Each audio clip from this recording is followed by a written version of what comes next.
Bonjour à tous, je suis ravie de vous retrouver aujourd'hui dans cette nouvelle vidéo. Alors, comme vous l'avez vu dans le titre, je vais vous parler de la petite palette de chez Urban Decay, la Naked Basic 2, qui vient juste de sortir. Elle est sortie sur le site internet le 1er novembre.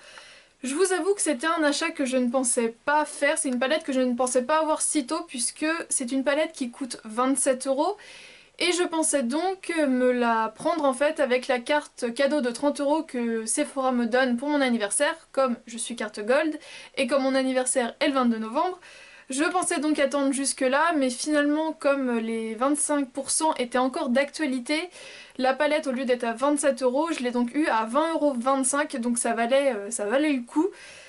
Donc voilà, j'ai craqué, je me dis qu'avec les 30 € je trouverais bien autre chose. Donc aujourd'hui je viens pour vous la présenter, vous dire ce que j'en pense et vous présenter le maquillage que je porte également. Alors vous devez certainement déjà connaître le principe des Naked Basic, ce sont des petites palettes de fard neutre.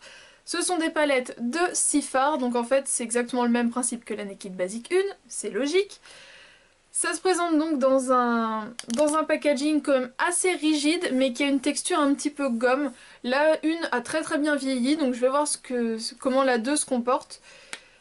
Donc très compacte, vous voyez qu'elle tient très bien dans la main, donc ce sont des palettes vraiment idéales à transporter. À l'intérieur vous avez quand même un grand miroir puisque ça fait du coup toute la taille de la palette. Et donc dans celle-ci on retrouve 6 couleurs. Donc ces 5 couleurs là sont complètement mates et la couleur la plus claire est légèrement irisée. Si on n'est pas à l'aise avec le mat, c'est sûr que c'est pas une palette vers laquelle on va se tourner au premier regard, mais ce sont des palettes que je recommande fortement puisque comme leur nom l'indique, ce sont vraiment des basiques à utiliser tous les jours, c'est vraiment top. Et si justement on n'est pas à l'aise avec du mat, le fait d'avoir ce genre de petite palette là, ça peut dépanner si un jour on a envie de se faire un maquillage différent de ce qu'on fait d'habitude, puisque c'est vrai que moi j'ai l'habitude de mettre du coup de l'irisé sur la paupière mobile et du mat dans le creux. Si on n'a que des palettes d'irisé, du coup le fait d'avoir ce type de palette dans sa collection, ça permet de varier ses make-up et du coup pour ça c'est intéressant. Alors je vais tout simplement vous les présenter en swatch de suite. Donc pour commencer nous avons Skimp, qui est donc une sorte de beige légèrement irisé, mais ce n'est pas une couleur inédite, cette couleur est déjà présente dans la palette féminine qui a donc été soldée l'hiver dernier je crois.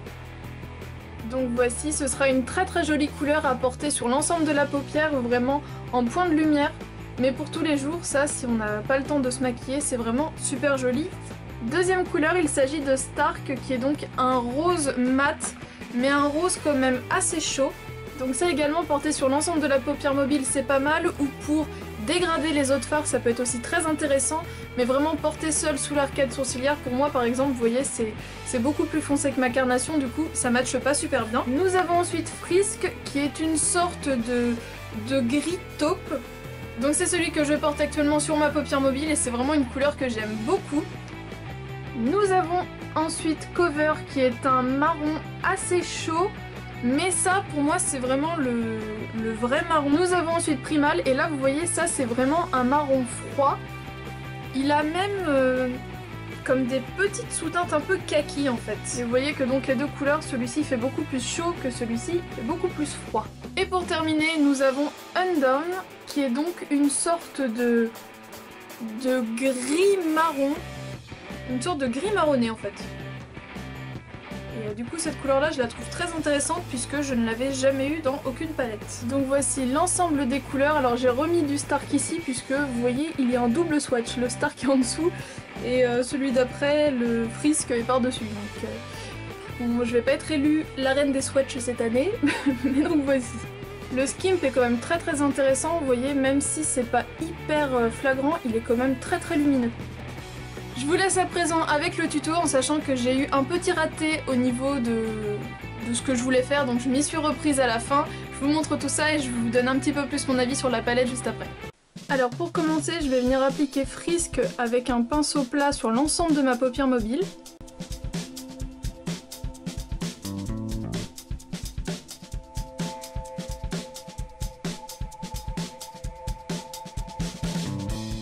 Je vais ensuite appliquer Undone avec le pinceau ombreur de chez Yves Rocher au niveau de mon coin externe pour vraiment venir redessiner mon œil et créer un dégradé entre les deux couleurs.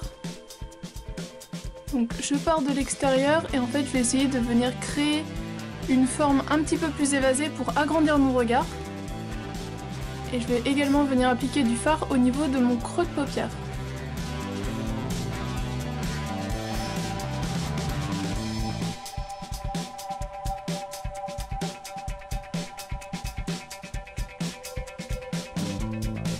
Une fois que j'ai à peu près la forme qui m'intéresse, je vais venir reprendre du fard pour retravailler. Les fards mat sont toujours un petit peu plus compliqués à travailler que les fards irisés, mais c'est un petit coup de main qui se prend quand même très rapidement. Donc là je vais venir dégrader, je pars en fait sur un modèle de V, vous voyez ce fameux V, et c'est ça qui me permet de délimiter la zone en fait à dégrader. Je rapplique un petit peu de Undone histoire de bien dégrader les deux couleurs, bien les mixer, qu'il n'y ait pas de démarcation trop nette. Donc avec un petit pinceau plat, je vais venir appliquer Skimp au niveau de mon coin interne et sous le sourcil.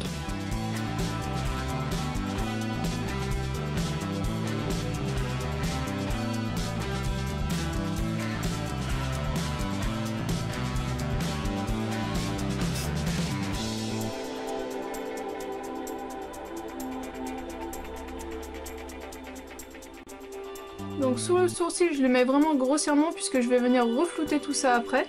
Je prends un fameux pinceau estompeur, donc c'est le 200 de chez Kiko et la couleur Stark.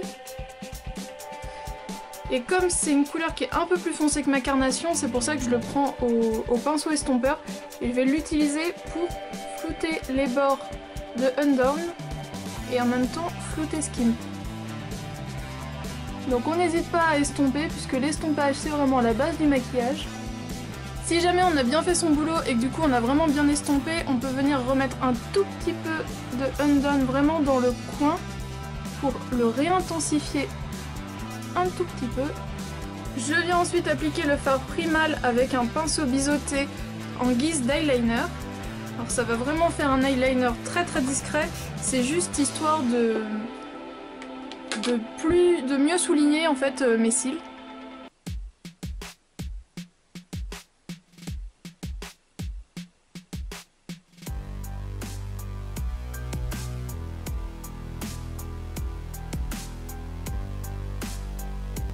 Et avec un petit pinceau fin, je vais venir appliquer Cover, mais cette fois-ci au niveau de ma ligne de cils inférieure.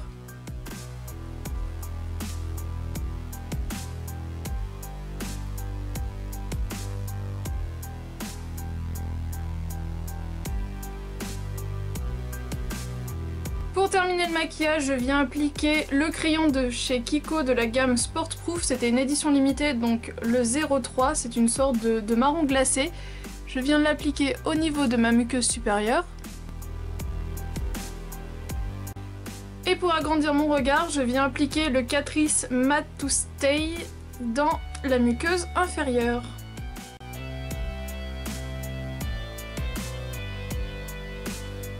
Au niveau des mascaras, aujourd'hui j'ai utilisé encore une fois l'échantillon du Dior Addict Hit Flash et comme je veux le terminer, le Scandalize de chez Rimmel. Alors une fois que mon maquillage était terminé, j'étais pas hyper satisfaite, donc je suis simplement venue retravailler la forme. Vous pouvez voir la différence entre mes deux yeux, je me mets bien en face de la caméra et vous voyez que là ça ouvre beaucoup plus le regard. Donc tout simplement avec un pinceau très fluffy, je viens reprendre du fard Undone et je vais tout simplement retravailler la forme de mon œil parce que du coup j'ai pas été assez haut. Donc je vais la retravailler et l'estomper.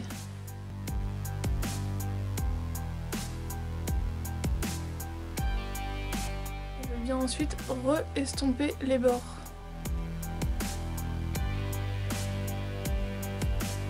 Et voilà, le résultat c'est quand même bien plus joli. Au niveau de l'emballage, au dos, vous retrouvez toutes les couleurs, donc comme Urban Decay le fait très souvent. Si vous vous fiez aux informations du site, elles seront erronées puisque mes Sephora n'ont pas de corner Urban Decay, mais ils vendent toutes les Naked et donc ils vendent également les Naked Basic 2. Donc sur le site de Sephora, c'est indiqué que mes Sephora ne les faisaient pas. J'y suis quand même allée pour voir et elle y était bien présente. Je vous donnerai d'ici quelques temps vraiment un avis plus approfondi sur cette palette là en la comparant à la Naked Basic 1, même si j'ai déjà une petite idée en tête Comme je ne l'ai utilisé qu'une seule fois, je peux pas avoir un avis très prononcé. Et comme je veux très bientôt commencer une série de vidéos en fait sur vraiment les basiques du maquillage, ce que je fais par exemple, comment je pose mon mascara puisque ça m'avait été demandé. Donc voilà, je vais vous faire toute une petite série de vidéos là-dessus et donc forcément je vous parlerai des Naked Basics puisque quand on veut débuter une collection de maquillage et que l'on veut avoir des teintes à porter facilement tous les jours, donc je vous dirai vraiment par quelle palette commencer selon moi, pour quoi faire. Et voilà ce que j'en pense vraiment, mais pour commencer, enfin voilà, la pigmentation est vraiment géniale. Je pense qu'on peut faire des maquillages très très sympas. Si vous aimez bien les maquillages quand même un peu chargés tout en restant nude, je pense que c'est une palette qui pourra bien vous convenir.